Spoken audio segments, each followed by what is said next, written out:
బ్రిటన్‌లో ఇప్పుడు బర్మింగ్‌హామ్ అనేటటువంటిది ముస్లిం ప్రభావిత నగరం కిందనే మారింది.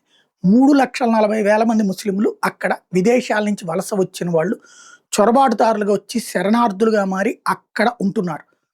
వాళ్ళు కొన్ని ప్రాంతాలు ఇప్పుడు లండన్‌లో ఎట్లయితే కొన్ని ప్రాంతాల్ని వైట్ ఫ్రీ జోన్ అన్నారు. అంటే బ్రిటిషోళ్ళు ఉండటానికి వీల్లేదని. అలాంటి నిర్ణయమే అక్కడ కూడా తీసుకున్నారు బర్మింగ్‌హామ్‌లో. బ్రిటిషోళ్ళు మా ప్రాంతానికి రావద్దని. అలాంటి సిస్టమ్ అక్కడ తయారు చేశారు. ఇప్పుడు అక్కడ సీరియస్ ఎఫర్ట్ జరుగుతోంది. బ్రిటిష్ దేశానికి స్వతంత్రం కావాలన్న ఉద్యమాలు బర్మింగ్‌హామ్‌కి కూడా పాకినాయి. ఓ పక్కన కీర్ స్టార్మర్‌కి వ్యతిరేక ఉద్యమాలు, కీర్ స్టార్మర్ రాజీనామా అన్నటువంటి వదంతుల నేపథ్యంలో ఉద్యమాలైతే దేశమంతా కూడా బ్రిటిషోళ్ళ నుంచి స్వతంత్రం కోసం మనందరం పోరాడాం. ఇప్పుడు కీర్ స్టార్మర్ నుంచి కూడా కాదు కావాల్సింది వాళ్ళకి స్వతంత్రం. పాకిస్తాన్ వాళ్ళ నుంచి, ఆఫ్ఘనిస్తాన్ నుంచి ముస్లిం చొరబాటుదారు నుంచి తమకు స్వతంత్రం కావాలన్న ఉద్యమం పీక్ స్టేజ్‌కి వెళ్తుంది.